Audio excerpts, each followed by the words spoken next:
Okay, Kion. If you're ready, want to get a countdown, we can start whenever. It's Keon, but okay. Keon, sorry. No worries. I hate correcting people on that, but it's okay. Hi, I'm Kyonlion. This is I Have No Mouth and I Must Scream. We've been waiting for a while, so let's just get it started. It's gonna start in 3, 2, 1, go. So this is Benny. Everybody say hi to Benny. He is one of 5 people that's being kept alive by this insane, sentient computer that's been torturing these humans for the last 109 years. There's a whole big plot surrounding everything around this. All you need to know for this is that we're executing these certain movements in order to get some story triggers out of the way. And those story triggers are going to help us solve these psychodramas. So, this game is built around 5 psychodramas in one endgame scenario. We've got to beat them all individually, basically. There are some that can't be skipped or bypassed and some that can. Benny's is one that we have to do basically the whole thing, but we get it out of the way first because it's one of the only ones with RNG involved in it. So, just gonna let this mom barf into our mouth and then we're gonna use the bed like a freeloader. Okay, so that's day 1 done. Benny's is made up of 3 days, so that's the end of day 1. We're gonna go day 2 now. Day 2 we talk to this guy. So the conversation pieces in this game are very particular. If you choose the wrong item in the conversation, then you can either lose time or even get yourself totally stuck in the scenario. There are a lot of places in this game where you can get irreversibly stuck, like not even stuck as in have to start over or do something, but have to restart the entire game, not even loading from a save. So what I did there is this the RNG that I was talking about. This is Benny Bag.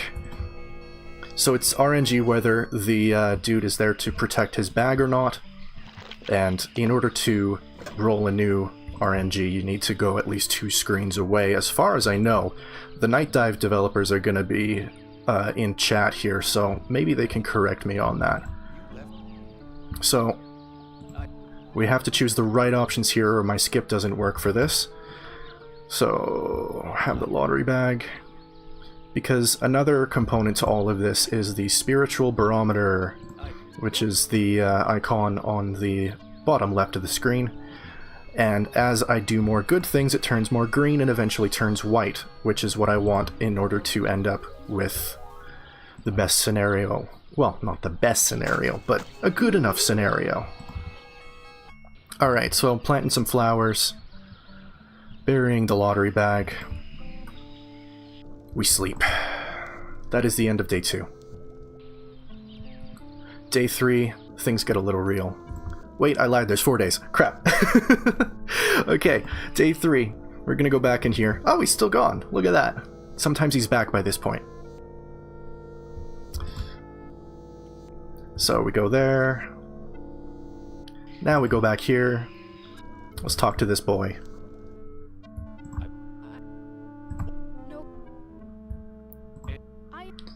So, they want to sacrifice him next, so we're gonna try and find him a friend so he can hide in the pit.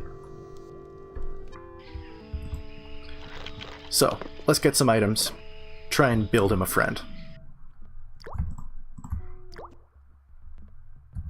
Let's put this fruit in the food baskets, and let's take this very tiny pick. Oh my god, come on. Wood. It's very small on the screen. Alright, so we got the wood. Let's take some debris from your dead mom. Gross. Let's go over here. Take some vines.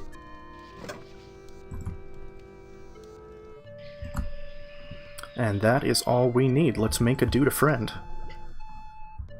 Thank you. Thank you. And we sleep.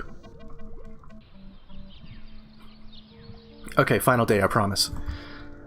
All we do is we go out here, notice the boy's missing. Let's talk to the elder again. And very, very specific here, I need to offer to take the child's place. That turns my spiritual barometer white and ends up in a positive scenario. So, that is considered a positive scenario ending. We've got 4 more. Let's do Ted next. Ted is a dude that likes to think of himself as kind of a Prince Charming, so Am is playing off of that.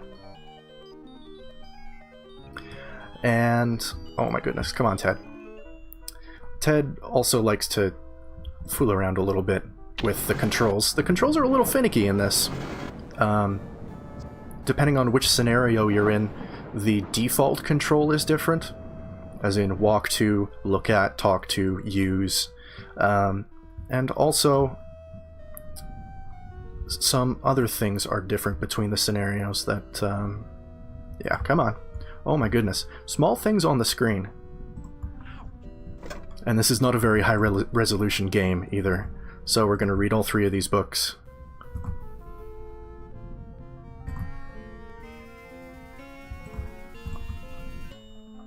Okay, we're going to go over here. Now Ted's is very special. I don't even have to do most of it. I'm going to read journal entry number 2. Wait, 3. Sorry, 3.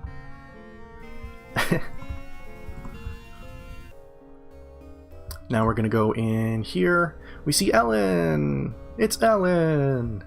Ted is secretly in love with Ellen, or so he thinks. Ellen's gonna die, except if she gets a mirror. Let's try and look for her mirror. Her mirror is not here. Your mirror is not there. Okay, go back to sleep. Let's try and find a mirror. Where is the other place we haven't gone yet? This way! Oh, hello. I'm just gonna look at a couple of these things. Just gonna look at that. And now we're gonna talk to you. We need to find a mirror. Do-do-do.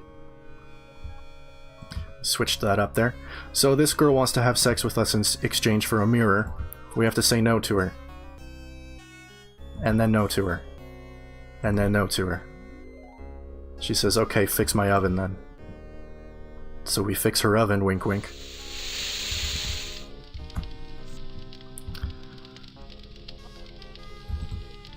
Okay.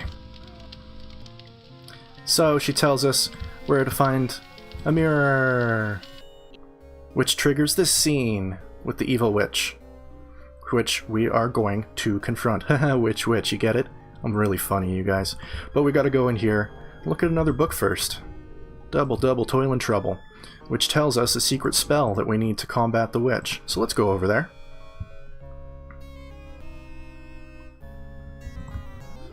Let's push on this sconce. Oh, it's a secret passageway, you guys! Oh my goodness. It's the witch.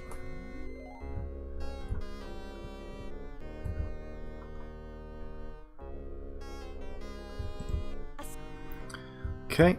And we're going to cast the evil spell on her. Kala Ingma Thako. We're going to take this chalk. Very small on this screen. Summon this demon!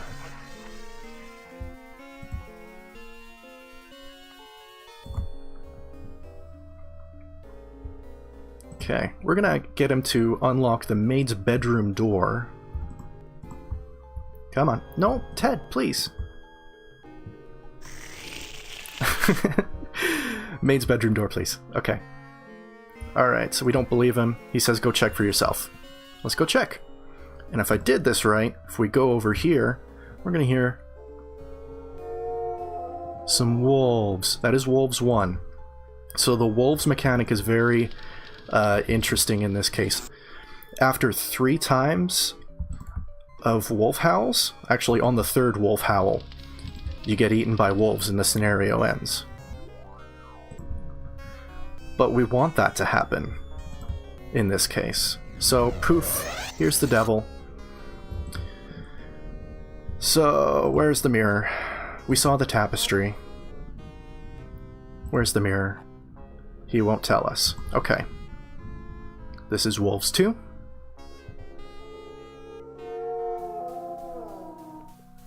Alright. So this is really trying to warn the player. You don't have much time. You gotta do something quick to bar the door, you know, before the wolves get in. But we're not gonna do that. We're gonna leave the door open. We're just gonna use this mirror with the devil. Devil is so entranced by himself that he flies into the mirror. And we go outside and get eaten by wolves. And yes, this is a positive scenario ending here. Like, the game goes on from this. This is not a you died, game over. We get to go on with the game. Hooray. Alright, we're gonna do Ellen next, because I just want to get Ellen out of the way. It's a very long scenario. We can't skip much. And also, it's one of those ones where you need to use very, very strict commands. So I have to use use instead of walk to for most of this.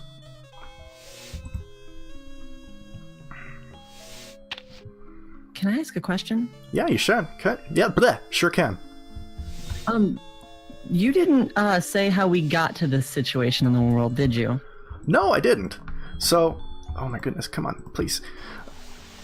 That is actually a very good question. So, there was a whole bunch of supercomputers, one Russian, one Chinese, and one American. It's how they started to fight this era's wars, is with AI. Yeah. So they built these allied master computers and linked them together. Come on. And eventually that allied master computer became sentient, renamed itself Am, as in I think therefore I am, went crazy and started killing people. So it destroyed Earth, nuked the entire surface of the planet, and brought these 5 people down here to torture them for eternity. Come on, thank you. Yeah, so we got to see a little bit of Ellen's aversion to the color yellow here. And she puts on a yellow blindfold, okay. And because she put on this yellow blindfold, she can just walk right through that Sphinx. Yeah. Okay, so Ellen has not had a drink of water in 109 years, because she's being tortured by Am endlessly and being kept alive. We're not going to give her one. It's too slow. We're just going to use this, dump it on this statue of Anubis. What a shocker. It's a robot. I'm going to take that microchip out. So we're gonna put on the yellow fabric again, we're gonna take this gem. There's a weird graphical glitch in this version of the DOS emulator here. That CD in there is not supposed to show up yet. It's supposed to show up later, but it is visible right now. Alright, so we're reprogramming the microchip that was in the Anubis robot. Come on. Now we're going to put it back into him, and he's going to obey us now.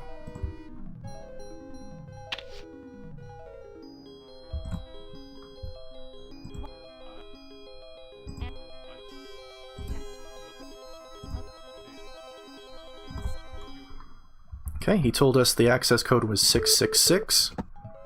Okay. So let's open the sarcophagus, and let's go in the sarcophagus for a weird reason. Inside the sarcophagus is an elevator! Okay, so we're gonna go right to the end of this, skip all of this backstory. Ellen has a history of trauma and abuse. But we're gonna fight back. Yeah, get him, Ellen, get him. There you go. Getting over your fears and past traumas. This is all what this is about. Okay, I got a little bit of going back and forth to do. This would be a good time if you've got anything. Yes, actually. So we have a $25 donation from Ariel that says, I love y'all. We have a $14 donation from Ariel that says, I love y'all. We have a $13 donation from Ariel that says, I love y'all. And we have a $12 donation from Ariel that says, 10K Pan May. And we also have a $64 donation from Matching Donation? Interesting, but thank you.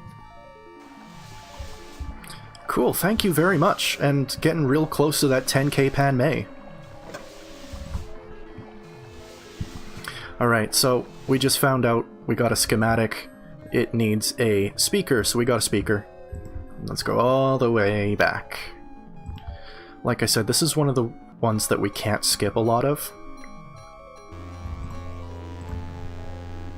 So we'll go over here, and let's talk to a floating head in the sky.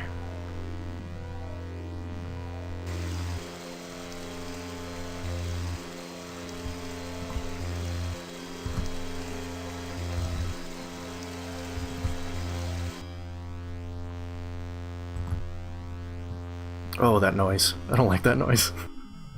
This is a DOS game. It came out in '95, and it's actually really, really great. I love the soundtrack, even though it sometimes hurts my ears. Alright, we're almost done, I swear. Here's another really jarring noise here. And it's over. But what we did is we just locked ourselves into the proto-pyramid, which is bad. So we gotta go talk to our only friend, Mr. Anubis statue.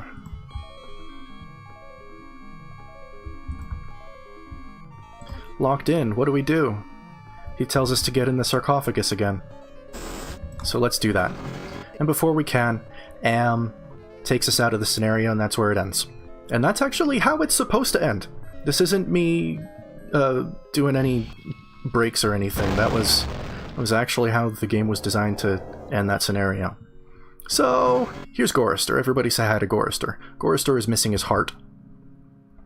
And he also desperately wants to die. So, let's see if we can help him do that. First, we're going to gather a couple of materials. We got this old ratty bedsheet here.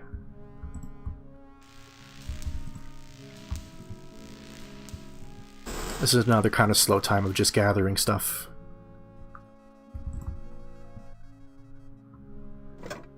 Ding dong doodly doodly doo. So we got 2 sheets to the wind. Gorister's stomach is growling. Always. Every time he comes in this screen, he says his stomach's growling, because he hasn't had a bite of food in 109 years. So there's some moldy bread over there, but we're not going to give it to him. We're just going to take this fork and knife, and we're going to leave. Yeah, we know your stomach's growling. If you're not holding down the text skip there, this can be really annoying. Alright, so we got this milky fluid. We're going to put this fork in the engine turbine. Oh no! It's not as if we're on some kind of weird flying machine or something. Oh, it looks like we're on some weird flying machine or something. Let's just cut a hole in the side. Alright, first puzzle of the game. Use the rope with the mooring ring. And take Gorister's heart, which is spiked on the end of the Zeppelin spike for some reason. Alright, so he's got his heart back. So we're just going to cut open 2 of these airbags. Not 1, not 3, not 5, not 4. Just 2.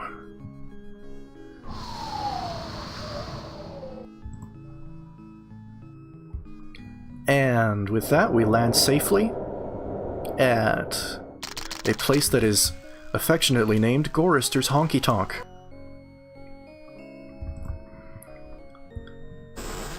So, we're going to use this jukebox twice. Only twice. 2 comes in a lot in this scenario. We're going to take this bottle of alcohol. We're going to need it for later. And this is the scariest screen in the game right here, because if you click into the distance there, you will literally end the scenario, because he'll just walk off into the distance. So you gotta be really, really careful. This jackal wants our heart. We say we're not going to give it our heart, and then we give it our heart.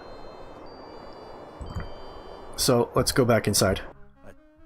Let's talk to Harry. This is another little bit of RNG here. Pour him a drink and he'll say 1, 2, or 3 things before he needs another drink. I'm gonna try and get 3s. That's a 1, 3. Good RNG.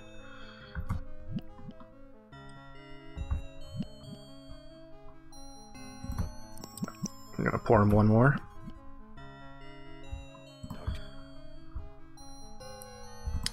And we'll use the restroom. Very small on the screen. Let's get the magnifying glass in the bottom of that urinal. And let's backtrack all the way out.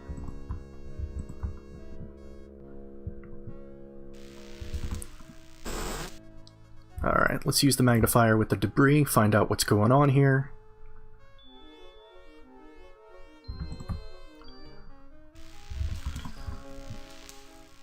And all the way back in. So it seems like Harry tried to kill us. So let's confront him about that. Yes! That was perfect. That was perfect RNG.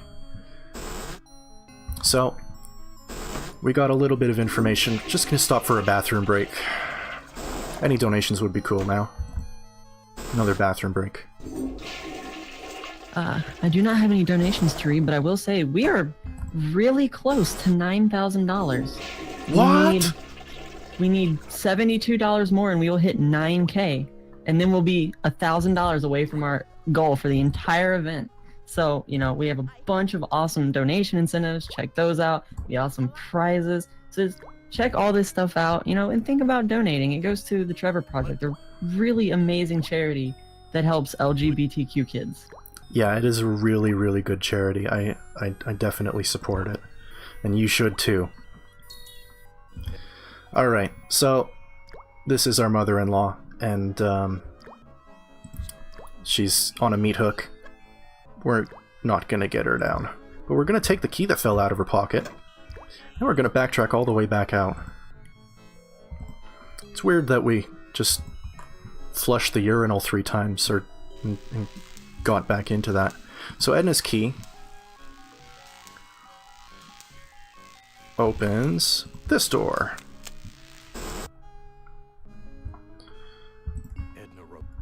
Come on. And it's the second.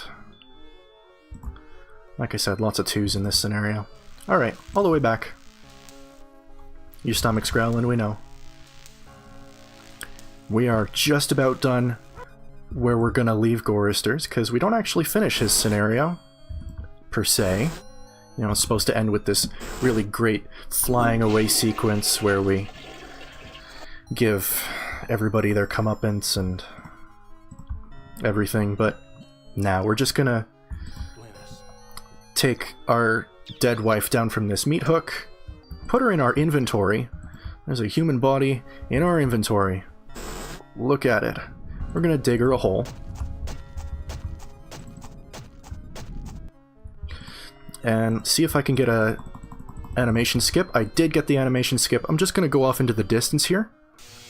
And the scenario ends positively. We got Nimdok. Nimdok's is the shortest scenario, and also interestingly enough, it was left out of the French and German releases of this game because of the Nazism imagery, which, if you bought that version, made it impossible to get the best ending in the game, because you didn't have Nimdok, and you need all 5 characters to do that. So we got this weird scene. We're just gonna bypass it altogether because it's kind of weird, kind of spooky. I don't like any of this. Oh, I don't like any of this. How about we just take a pair of pliers and let's leave. Alright, that's once around. We're going to give the pair of pliers to this dude.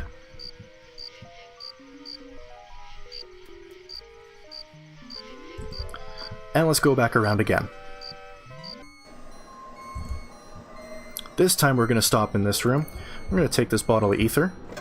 We're going to use the ether with this patient. Let's see if I can get this grab on the first try, another really small item on the screen. Yes! Take the jar of eyeballs. Look at that jar of eyeballs! Alright, we gotta stop here and talk to this child a little bit. Yeah.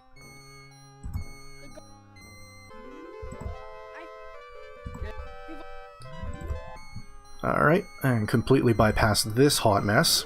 Oh look, they're revolting! Let me go! And dude says, we're not gonna let you go. Not while you have this jar of eyeballs. Smash. Look at those eyeballs. Alright, so we're gonna let you go.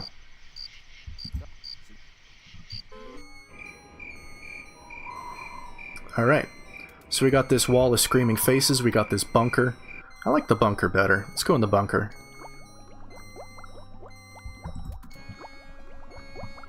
We got a whole bunch of stuff down here. Just gonna push this switch. We're going to take a mirror in the bottom of the vat. I'm gonna look at the mirror.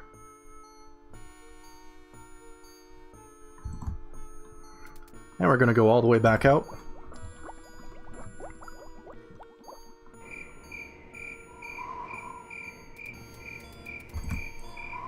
And let's go through this wall. And that's the end of the scenario, I guess. It's not supposed to be. There's supposed to be a lot more than that. But it's so quick.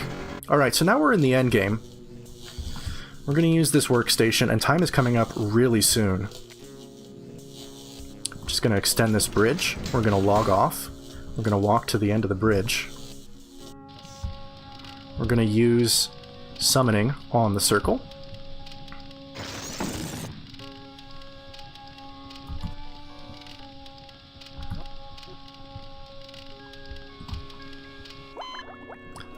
Oh look, there's humans on the moon. There's a whole bunch of other stuff in this story that I'm gonna leave up to your guys' imagination or own personal research.